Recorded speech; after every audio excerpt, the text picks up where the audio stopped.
Hello everyone. तो चलो, मैंने कल जो आपको होमवर्क दिया था इससे पहले वीडियो लेक्चर में, आपने वो अच्छी तरह से सॉल्व किया ही होगा। किसी को कुछ डाउट आता है तो आप मुझे पूछ सकते हो। अब हमारा ये आखिरी डेरिवेशन है इस कैपेसिटर टॉपिक का, एनर्जी स्टोर्ड इन कैपेसिटर। अभी एनर्जी स्टोर्ड मतलब क्या है, मैंने पहले ही आपको बताया है। What is the capacitor? Capacitor it is the device that is used to store the electrical energy. अब अगर ये एनर्जी स्टोर कर रहा है, मतलब इसके पास कहीं ना कहीं से तो एनर्जी आनी चाहिए। और ये एनर्जी हम कहाँ से लेता है? ये पोटेंशियल डिफरेंस जो हम बैटरी अप्लाई करते हैं उससे। तो देखो, मैंने यहाँ पे एक बताया, consider a capacitor of capacitance C connected to a potential difference of we.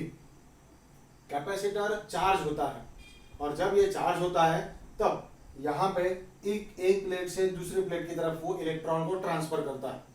जब ये प्रोसेस होती है, जब एक प्लेट से इलेक्ट्रॉन दूसरे प्लेट की तरफ जाती है, तब हमें यहाँ पे एक्सटर्नल वर्क डन करना पड़ता है। और जो भी एक्सटर्नल वर्क डन हम परफॉर्म करते हैं वो इस कैपेसिटर में स्टोर हो जाता है। और ये कैपेसिटर में स्टोर हुई हुई जो एनर्जी है वो कब यूटिलाइज करता है? जब वो कैपेसिटर डिस्चार्ज होता है तब। मतलब यहाँ पे जैसे फैन हमने ऑन कर दिया, फैन ऑन कर दिया तो कैपेसिटर चार्ज हो गया है, और कैपेसिटर चार्ज होने के बाद फैन अपने आप घूम रहा है, कैपेसिटर चार्ज होना बंद हो चुका है। पर जैसे आप फैन स्विच ऑफ कर देते हो, फैन स्विच ऑफ हो गया, रेस्ट में आ गया। जब मैं स्विच ऑन करता हो तो आपने ये सोचा होगा कि इतने बड़े फैन को जो हम पावर सप्लाई देते हैं वो इतना सफिशिएंट होगा क्या? तो इतना पावर सप्लाई सफिशिएंट नहीं होता है, उसको एक एक्सटर्नल टॉर्क लगता है। मतलब शुरुआत में उसको थोड़ी सी ज्यादा एनर्जी चाहिए, और वो ज्यादा एनर्जी कौन सप्लाई करता है? तो कैपेसिटर स्टोर करता है। कैपेसिटर में जो एनर्जी स्टोर होती है वो सप्लाई करता है, and that is why that is used as a energy store device. तो चलो हम देखेंगे ये डेरिवेशन कैसा है। बड़ा आसान डेरिवेशन है।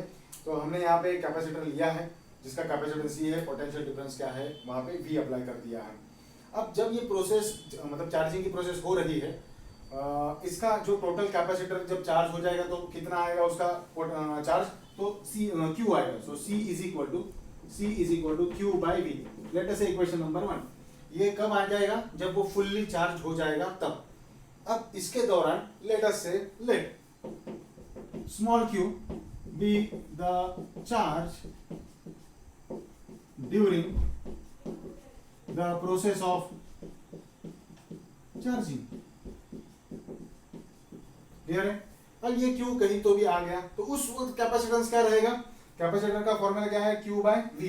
तो जब ये चार्ज हो रहा है तो यहाँ पे क्या आएगा? C is equal to Q divided by V, क्योंकि उस वक्त चार्ज कितना है? क्यू है, तो ऑब्वियसली कैपेसिटेंस कितना रहेगा? C is equal to Q by V. Let us say this is equation number 2। अब इसके बाद में मुझे थोड़ा सा चार्ज बढ़ाना है। तो मुझे क्या करना पड़ेगा? वर्क डन करना पड़ेगा। सो let us say to increase small amount of charge dq, work to be done, and that work done is equal to, work done का फॉर्मूला क्या है यहाँ पे? that is charge multiplied by potential difference। अब dw, ये dw क्यों लिया? क्योंकि यहाँ पे बहुत ही छोटा सा चार्ज हम यहाँ पे इंक्रीज कर रहे हैं। What is the charge? तो चार्ज कितना है? dq है। पोटेंशियल डिफरेंस कितना है? तो v है। क्लियर? तो dw is equal to dq, as it is रख देता हूं v मतलब क्या हो गया अभी यहाँ पे?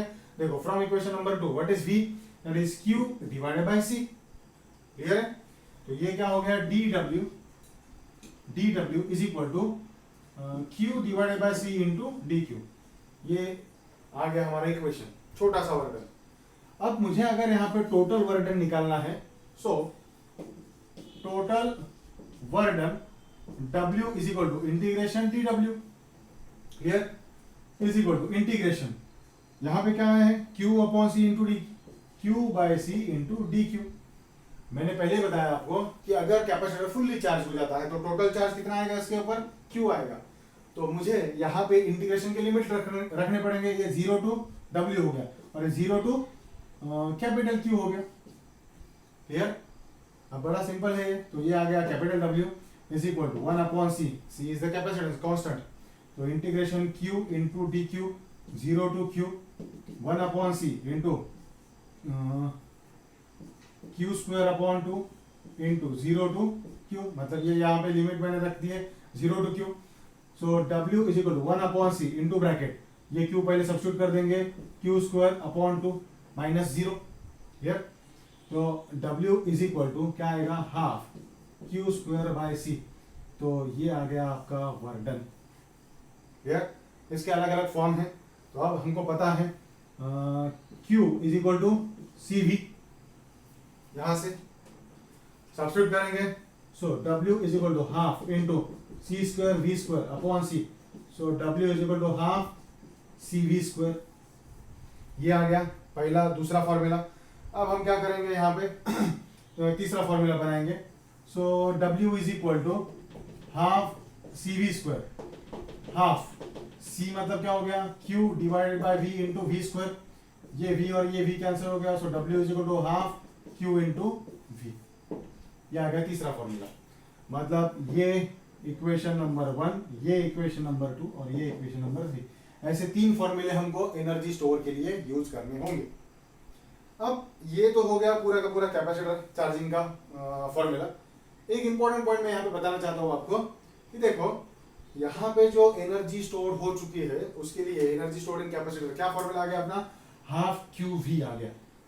Clear? Half Q into V, ये एनर्जी स्टोर हो गया, वर्क डन कर दिया। अब बैटरी कितना सप्लाई कर रही है ये हम देखेंगे। यहाँ पे बैटरी कितना सप्लाई कर रही है, यहाँ पे पोटेंशियल डिफरेंस V, और हम सबको पता है पोटेंशियल डिफरेंस का फॉर्मूला। सो यहाँ पे मैं लिखता हूँ that is work done by battery, that is W is equal to V into Q. Clear? अब एक मिनट, तो हमारा फॉर्मूला क्या है, potential V is equal to W upon Q, ये हमारा पोटेंशियल डिफरेंस का फॉर्मूला है। तो W इज इक्वल टू क्या आ गया, W is equal to Q into V। अब ये जो है this is work done by battery, या हम क्या कहेंगे, वर्क सप्लाइड बाय बैटरी कहेंगे इसको। क्या कहेंगे इसको, work supplied by battery. Battery कितना वर्क सप्लाई कर रही है, Q इंटू V, और कैपेसिटर में स्टोर कितना हो रहा है, तो हाफ क्यू वी। ये दोनों भी फॉर्मूला है, पर मैं यहाँ पे इस फॉर्मूले से आपको बताना चाहता हूँ Q इंटू वी इतना हम सप्लाई कर रहे हैं और हाफ क्यू वी इतना वो एनर्जी स्टोर कर रहा है। तो बची हुई मतलब कितना परसेंट हो गया, 50%। तो 50% एनर्जी कहाँ पे चली गई, so 50% energy is lost due to heating. यहाँ पे जब ये इलेक्ट्रॉन यहाँ से वहां ट्रांसफर हो जाते हैं, तो इलेक्ट्रॉन जब भी प्रोसेस ये ट्रांसफर प्रोसेस होता है तब एनर्जी लॉस्ट हो जाती है in the form of heat, चीज गर्म हो जाती है। अब ये गर्म क्यों हो रही है, क्योंकि मैं यहाँ पे यानी ये प्रोसेस में इलेक्ट्रॉन यहाँ से यहाँ ट्रांसफर हो रहा है, समझा। तो this is what all about the energy stored in capacitor. इसके ऊपर न्यूमेरिकल्स है, आपके स्टेट बोर्ड के बुक में जितने भी न्यूमेरिकल है कैपेसिटर के ऊपर आप अच्छी तरह से सॉल्व कर सकते हो। मैंने कल आपको होमवर्क दिया था, वो आपने अच्छी तरह से कर लिया। इसका भी ये डेरिवेशन लिख दो, और अब आप ऑब्जेक्टिव क्वेश्चन और कैपेसिटर के जितने भी क्वेश्चन हैं अपने स्टेट बोर्ड के बुक में आप अच्छी तरह से सॉल्व कर सकते हो। क्लियर? फिर हम कोई डाउट आता है तो आप मुझे पूछ सकते हो। So this is what all about the capacitor. Thank you very much.